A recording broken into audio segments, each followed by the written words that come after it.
Orgullo, amor, héroe, familia, dolor, silencio, asombro, patria, amigos, hijos. La guerra de Malvinas tiene 1000 historias por contar todavía.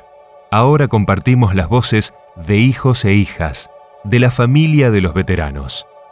A casi 40 años de aquel 2 de abril, quedan muchos sentimientos y palabras por decir. Bueno, papá, desde mi perspectiva como hija, por ahí pensando un poco en vos y en todo lo que yo fui viviendo, me parece que haciendo memoria de esta cuestión puntual de las Malvinas, yo creo que te descubrí o te redescubrí como un veterano de guerra ya en mi adolescencia. Descubrí y entendí lo que realmente esa etapa de tu vida tan importante y tan fuerte, que bueno, que en ese momento yo pasó desapercibida para mí. En tus presentaciones quizás te acordarás, pero cuando alguien te preguntaba, vos decías siempre que eras, bueno, tu nacionalidad, tu origen, que es ser santafesino, con orgullo, pastor, enfermero, pero siempre quedaba ahí, veterano, pero era algo que se disolvía, sí. Quedaba ahí. Entonces era un poco lo que yo tenía en mi memoria. Después más en la adolescencia, cuando ya empecé a entender un poco más el significado y verte en los desfiles, lo que yo tengo como memoria es recordarte como si hubiera sido una etapa cualquiera y hasta casi sin importancia. Era lo que yo percibí, quizás.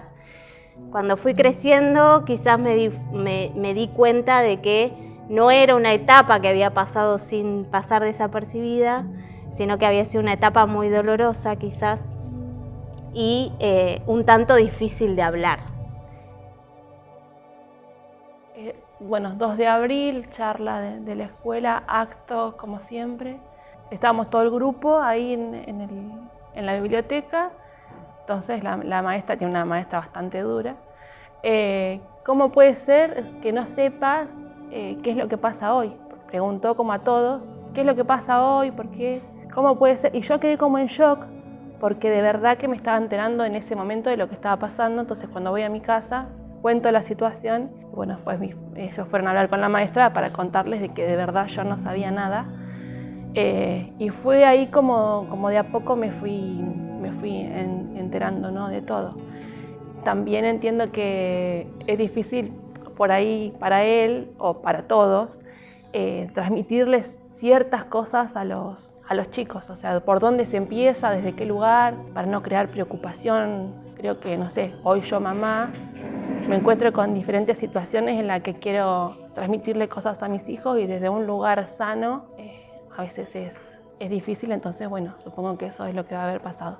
Después, bueno, con el tiempo, mis hermanas eran más chicas y todos, que los actos y todas esas cosas nos fuimos acompañando y fuimos viendo otra realidad. Y él nos fue transmitiendo siempre las cosas lindas, como el cuento, como la parte milagrosa, pero siempre la parte linda, la parte dolorosa, solo él la sabe.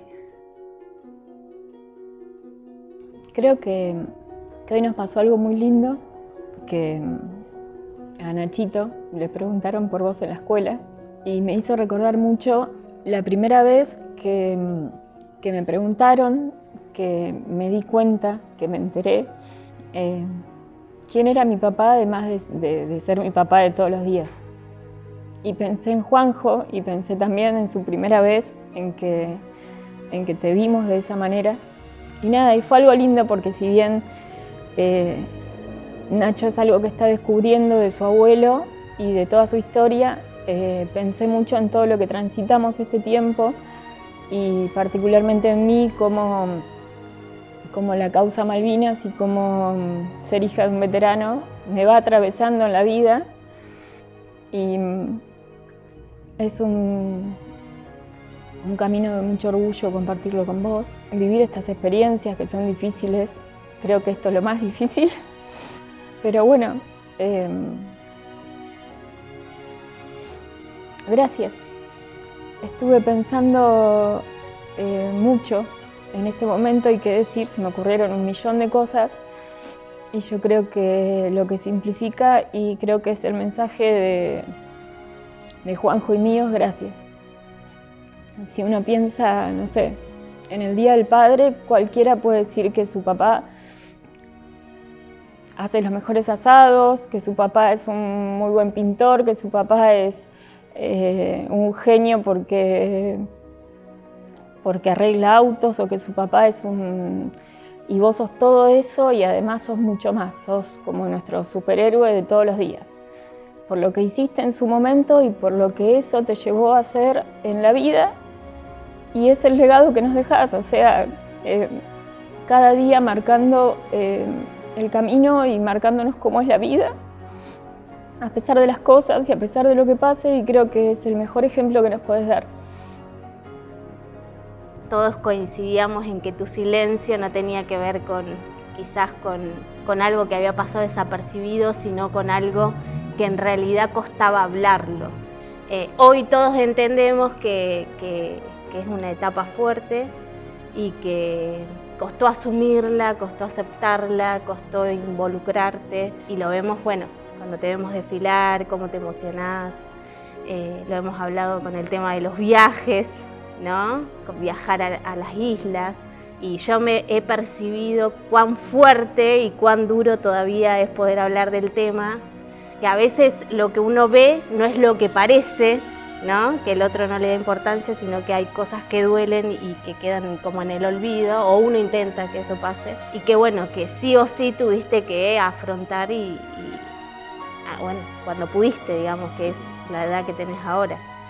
Así que es un poco lo que yo quería decirte, que había percibido como algo tan importante en la vida de alguien y tan hasta duro y doloroso de escribirlo en la escuela y de estudiarlo, no sentirlo que vos lo habías vivido así.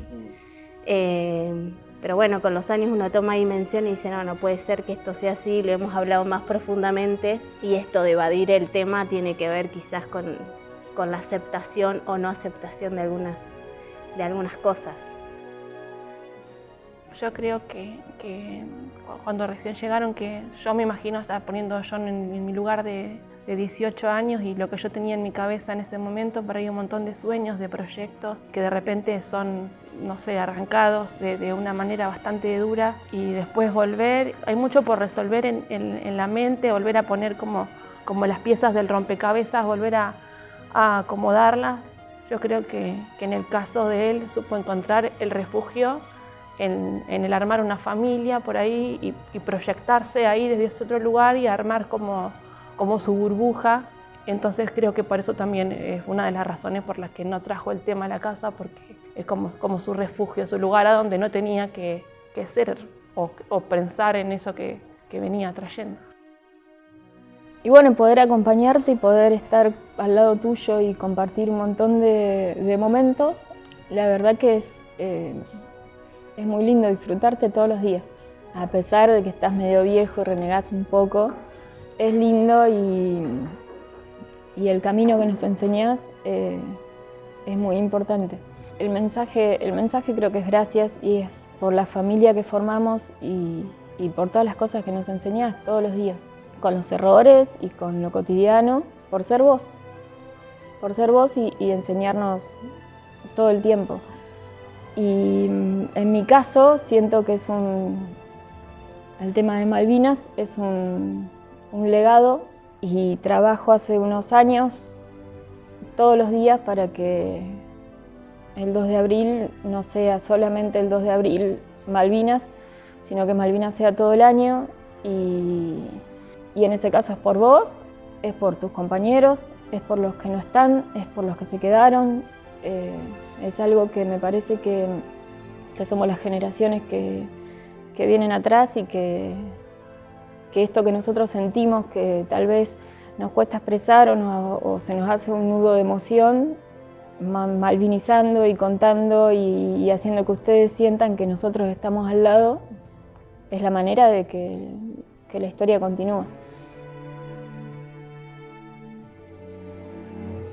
Yo creo que cualquier cosa que te has propuesto hacer, lo has hecho con mucha vocación, con mucha excelencia, mucha pasión, y que no te sientas, y que no sé qué es lo que vos sentís, pero es lo que yo siento decirte, que no te sientas como que esa etapa fue una etapa de frustración, que se frustró, porque si hubieras seguido siendo un soldado o hoy retirado, hubieras sido el mejor, como fuiste el mejor enfermero, como sos el mejor pastor, el mejor papá, el mejor abuelo, y que esté orgullosa de vos. Que lo vivas así. Gracias.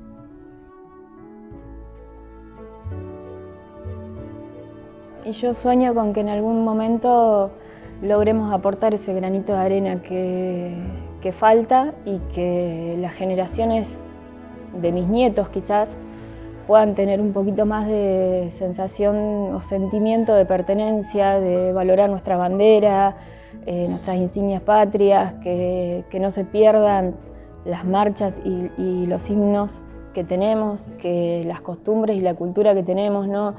Es Malvinas y es nuestro pueblo, o sea, es absolutamente todo. El hecho de que los nenes usen escarapela, el hecho de que los nenes sepan cantar el himno. Ustedes fueron a defender algo que es nuestro y lo hicieron por nuestra patria, por la que ya conocían. Y el trabajo que estamos haciendo es que el día de mañana yo pueda ver a mis nietos sintiendo esto que vos me transmitiste y de cómo querer a mi bandera. Entonces ese es nuestro trabajo. Yo creo que si logramos hacer eso, Malvinas no se va a olvidar y todo lo que ustedes hicieron tampoco. Bueno, pero pará, yo no soy un superhéroe. Para mí sí. Yo soy una persona común que le tocó una situación límite, pero no soy un superhéroe, no, para nada. Soy un papá común y corriente como todos, que, bueno, en algún momento me tocó algo, que fue la guerra de Malvinas, pero no me convierte en un superhéroe ni por casualidad. Nada, es cosa que me tocó vivir, nada más, no va más allá de eso. Es una situación límite, es una situación no querida por todo el mundo, no querida por mí tampoco, ni por nadie. La guerra no la quiere nadie, pero bueno, me tocó y ya está. Nada, uno no hace las cosas para ser retribuidas, sino simplemente porque la siente, porque lo ve y lo quiere así, nada más que eso. La vida te va llevando y te va llevando a hacer cosas, pero nada más. Yo creo que no hubiera sido el mío. Hay de todo, ¿no? Porque hay un compendio de cosas que nos ocurren que nos hace bien y cosas que nos hacen mal de la guerra, ¿no? Yo siempre traté de ser un tipo positivo, de llevar lo mejor, digamos, la cosa que servía, que me hacía bien, y sin dejar de ocultar tampoco lo que me hacía mal, porque también eso es malo, ¿no? Es encerrarte en unas cosas que no... Y bueno, y lo fuimos haciendo y ahora llegamos a una etapa que, bueno, que como que estoy más relajado en ese tema y puedo hablar muy abiertamente de todo lo que me pasó, pero es como que es todo para afuera, para dentro de la casa muy poco, no se comenta, hago comentarios así o cuento cosas, o ya me ven mis reportajes y me ven y miran las cosas que yo digo o que salen por la radio o el diario, y ahí se enteran mucho más cosas todavía, ¿no? Porque no somos de hablar así. Y por ahí surgen las preguntas a partir de eso. Sí, hay muchas cosas que ocurrieron después de la guerra que son muy, muy ricas, muy buenas, que sucedieron a partir de los viajes que hicimos a Malvinas. Fui con mi esposa también. Me hubiera gustado un día llevarla a ella también para mostrar, ¿viste? Pero bueno, económicamente es imposible y es una deuda pendiente, pero bueno, quizás algún día se va a hacer, quizás no, eso veremos. Después de Malvinas, todo un desafío porque tenía como que reiniciar todo de nuevo en mi vida. Yo tenía 23 años y el primer año fue ya estaba casado, Pablo venía en camino y fue muy, muy especial porque tuve que reacomodarme a la sociedad ya porque teníamos una carga encima nuestro sobre el tema Malvinas, encima de la guerra y todas esas cosas que pasaron hace ese tiempo atrás, y tuve que proyectarme a estudiar en la profesión que era la enfermería. De ahí ya cuando entré en enfermería, apenas nos recibimos, empezamos a trabajar en distintos lugares, allá en Punta Alta, en Bahía Blanca, ahora en Olavarría también estuvimos trabajando, y eso sí, como decís, ha cicatrizado muchas de las cosas del pasado, ese servicio.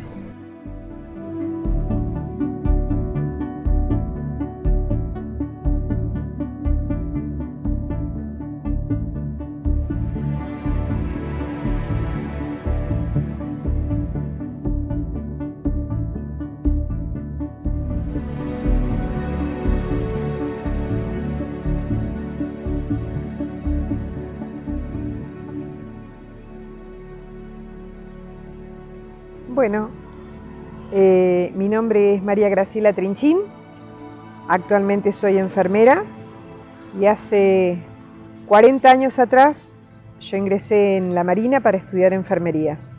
Soy hermana del veterano de guerra José María Trinchín y como enfermera en ese momento, estudiante de enfermería, me tocó asistir a heridos de guerra. Soy José María Trinchín, nacido acá en Olavarría, vecino de Loma Negra. A los 17 años ingresé a la Armada para estudiar electrónica, que era mi anhelo, ser técnico electrónico, una carrera que no había en Olavarría, y por un familiar que estaba en la Armada me ofreció esa posibilidad. Así que ingresé en el año 77 y cursé 3 años, hice una especialización en radares, y en el año 1982 estaba de pase en el Dr. Bouchard, y con ese buque fuimos a Malvinas. En el momento que yo cursaba segundo año de enfermería fue cuando se vivió esta gesta tan fuerte y tan memoriosa para muchos y para algunos tan olvidada. Como hermana, todo el miedo de tener a mi hermano embarcado. Como estudiante de enfermería, toda la valentía de atender aquello que llegaba a nuestras manos, siendo aún estudiantes de enfermería. Y por ahí es duro enfrentar eso todavía, porque yo todavía no lo termino de digerir, aún habiendo pasado 40 años, casi, 39 años. Son muchas cosas, era muy joven. Yo por ahí cuando me pongo a pensar en la edad que yo tenía en ese momento, yo entré con 18 años a estudiar enfermería. Y yo miro hoy una chica, una nena, una joven de 18 años, y la veo atendiendo algo o algún herido. Me parece imposible que pueda tener la capacidad de soportar el dolor y el sufrimiento ajeno. Y creo que en una guerra no alcanzamos a procesar ninguna de las que estábamos estudiando el dolor que llegaba a nuestras manos. No, yo lo vivo como con la misma intensidad que lo viví en ese momento. Quizá porque sigo manteniendo la relación con mis compañeros, con los de Olavarría, con el compañero del buque, con los compañeros de estudio. Un 50% de mi día en Malvinas. Mandar algún tipo de carta, eran abiertas, todo lo que podía llegar a ser un comentario con respecto a cómo se estaba viviendo y todo se tachaba. Es decir, nos censuraban todo y lo que llegaba era muy poco o nada, y la información que le llegaba a nuestros padres era escasa de nuestra parte. Y volver, yo particularmente, a mí lo que me pareció es como que hoy, trayéndolo a lo habitual, es como cuando uno ve la guerra no a través de la televisión. Los que vivieron de este otro lado, no la familia, pero lo vieron como que lo que pasaba en televisión. Y con nuestros padres fue muy fuerte porque ellos no sabían qué iba a pasar con nosotros. Si volvíamos, no volvíamos. Sabían que había un peligro de que alguno no pudiera volver porque era por el mismo efecto de la guerra, podía ser herido o regresar en un cajón. Veníamos derrotados, habíamos perdido la guerra.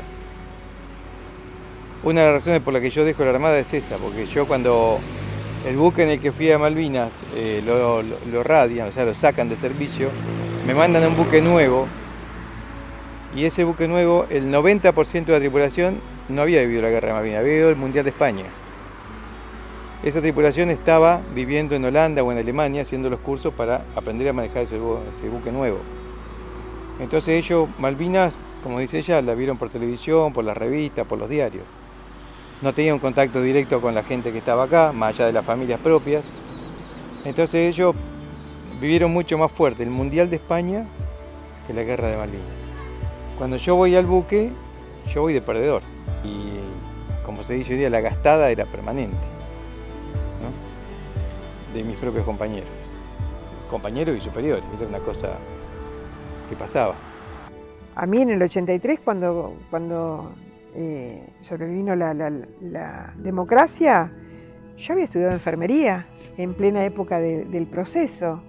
Me recibí en el año 83 y cuando bajamos hicimos un viaje en el buque escuela que nos llevó a navegar. Bajamos en Rosario y nos escupían.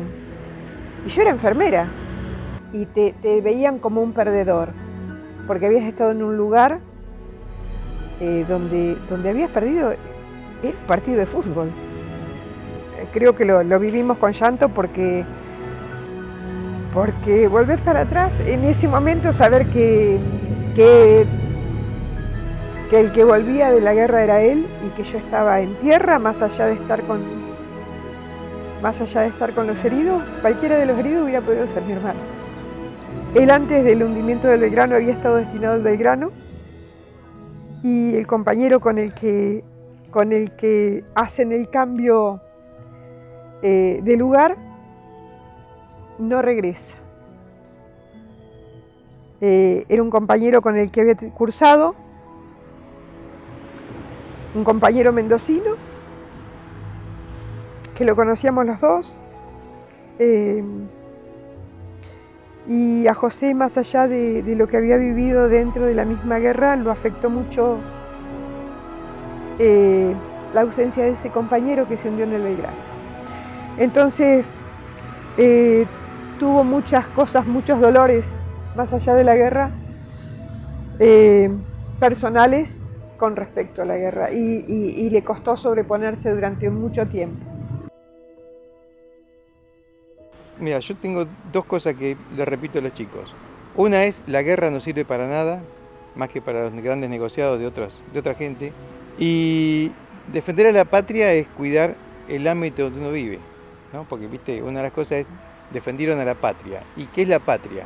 Preguntar al chico, ¿qué es la patria? La patria es tu escuela, es tu barrio, tu casa, la silla donde te sentás, el pizarrón, las cosas. Esa es la patria. Entonces vos cuidás todo eso y estás cuidando la patria. Ese es el mensaje que le damos a los chicos. Y estoy orgullosa de vos. Gracias. Muy orgullosa. Muy.